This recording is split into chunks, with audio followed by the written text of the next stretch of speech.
আসসালামু আলাইকুম রহমতুল্লাহি ওবরাকাতু নাহমাদুহু ওয়া নুসাল্লি আলা রাসূলিহিল কারীম আম্মা বাদ।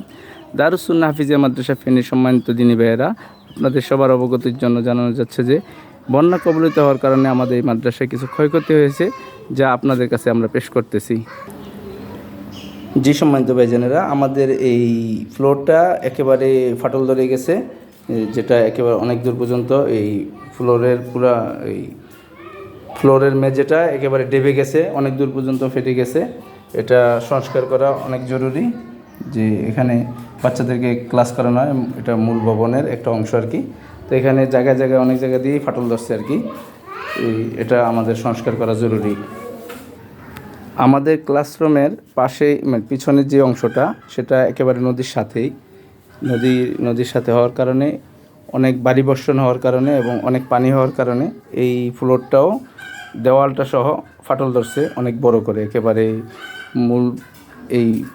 মূল যেই দেওয়ালটা, সেই দেওয়ালটা একেবারে অনেক বিশাল করে ফাটল ধরছে।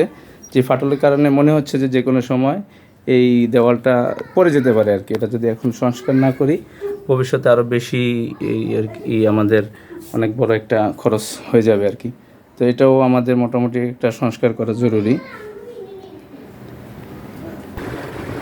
আমাদের আরেকটি ক্লাসরুমে পানির কারণে এই বোর্ডটি বেশি অর্ধেক নষ্ট হয়ে গেছে আর কি। এটা ব্যবহারের প্রায় অনুপযোগী, অর্ধেক মোটামুটি ঠিক আছে, কিন্তু বাকি অর্ধেক একেবারেই অনুপযোগী হয়ে গেছে, যে কারণে একটি বোর্ড কেনাও জরুরি হয়ে গেছে। জি, আর আমাদের এই তাকগুলো অনেক খালি আছে। এই তাকগুলোতে আমাদের অনেক কিতাব দরকার।